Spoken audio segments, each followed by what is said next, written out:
ಗುರುಗಳೇ, ಆಂಜನೇಯಂದು ಯಾವುದಾದ್ರೂ ಶಕ್ತಿ ಇರುವಂತ ಒಂದು ಮಂತ್ರ ಹೇಳ್ತೀರಿ? ಹಂಗೆ ತುಂಬ ಇದ್ದಾವೆ. ಆಂಜನೇಯಂದು ಶಕ್ತಿ ಮಂತ್ರಗಳು ತುಂಬ ಇದ್ದಾವೆ. ಅದರಲ್ಲಿ ಒಂದು ನಾನೀಗ ಹೇಳ್ತೇನೆ. ಒಂದು ರಾಜಬೀದಿಯಲ್ಲಿ ಬಾಡಿ ಬರ್ತಾ ಇದೆ, ಡೆಡ್ ಬಾಡಿ, ಶವಯಾತ್ರೆ ಬರ್ತಾ ಇದ್ದಾರೆ.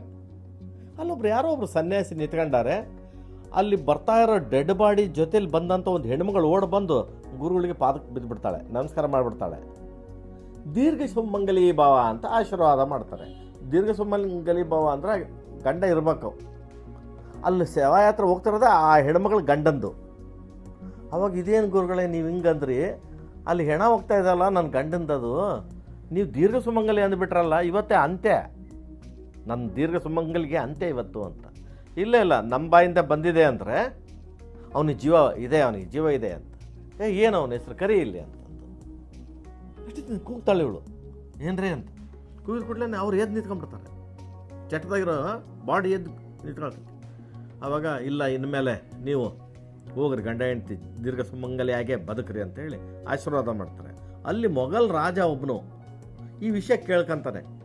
ಇದೆಂಗೆ ಸತ್ತವ್ರನ್ನ ಬದುಕಿಸ್ತಾರೆ ಅಂದ್ರೆ ಅದು ಎಂಥ ವಿದ್ಯೆ ಇರಬೇಕು, ಅವ್ರು ಕರ್ಕೊಂಬರ್ರಿ ಅಂತಾರೆ. ಅರಮನೆಗೆ ಕರ್ಕೊಂಡು ಹೋಗ್ತಾರೆ, ಕುಂದಿರಿಸಿ ಕೇಳ್ತಾರೆ, ಅದು ಹೆಂಗೆ ಆ ವಿದ್ಯೆ ಹೇಳ್ಕೊಡ್ರಿ, ಹಂಗೆ ಇಲ್ಲ ರೀ ನನಗೆ ಗೊತ್ತಿಲ್ಲ, ನನ್ನ ಬಾಯಲ್ಲಿ ಬಂತು ಹಂಗೆ ಆಯ್ತು ಅಷ್ಟೇ ವಿನಃ ನನಗೆ ಅಂಥ ಯಾವ ವಿದ್ಯೆಗಳು ಗೊತ್ತಿಲ್ಲ ಅಂತ. ನೀವು ಹೇಳದೇ ಇದ್ದರೆ ಬೆಳಗಿಂದ ಸಂಜೆ ಮಟ್ಟ ವಾದ ವಿವಾದ ಆಗ್ತದೆ. ಸಂಜೆ ಆಗೈತಲ್ಲ ಜೈಲಿಗೆ ಹಾಕಿಬಿಟ್ರೆ ಅವ್ರನ್ನ ಅಂತಾರೆ. ಹೇಳ್ಕೊಡ್ತಾ ಇಲ್ಲ ಅವರು, ಜೈಲಿಗೆ ಹಾಕಿಬಿಟ್ರೆ ಅಂತ. ಜೈಲೇ ಕೂತ್ಕೊಂತಾರೆ. ಜೈಲಲ್ಲೇ ಕೂತ್ಕೊಂಡು ಒಂದು ಮಂತ್ರ ಬರಿತಾ ಬರ್ತಾರೆ. ಆವಾಗ ಆಂಜನೇಯರು ಬಂದು ಹೇಳ್ತಾರೆ, ನನ್ನ ಹೆಸರು ಬರಿಬೇಡ ಇದ್ರೊಳಗೆ, ನೀ ಬರೆಯೋದಾದ್ರೆ ರಾಮರ ಹೆಸರೇ ಬರಿಬೇಕು ಅಂತ. ಇಲ್ಲ, ರಾಮರ ಹೆಸರನ್ನೇ ಬರಿತಾ ಇರೋದು, ಅದ್ರ ಮಧ್ಯೆ ನೀವು ಬರಲೇಬೇಕು, ನೀವಿಲ್ಲದ್ರೆ ಇದಿಲ್ಲ ಅಂತಾರೆ.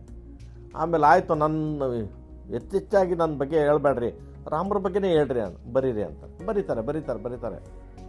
ಆಮೇಲೆ ಬರ್ದಾದ್ಮೇಲೆ ಅದನ್ನು ಹೇಳ್ಬೇಕಿನ್ನು ಯಾರು ಮಾತಾದ್ರು. ಆಂಜನೇಯನ ಕರೆದು ಹೇಳ್ತಿದ್ದಾರೆ. ಹೇಳ್ಬೇಕಾದ್ರೆ ಇಡೀ ಊರೊಳಗೆ ಅಷ್ಟು ಮಂಗಗಳೇ ಇಲ್ಲ, ಊರಾಗೆ ಅಷ್ಟು ಮಂಗಗಳು ಅರಮನೆ ಒಳಗೆಲ್ಲ ಸುತ್ತ ಒಳಗೆ ಹೊರಗೆ ಎಲ್ಲ ಸೈನ್ಯಗೆ ಅಲಗಾಡಿಸ್ಬಿಡ್ತಾರೆ.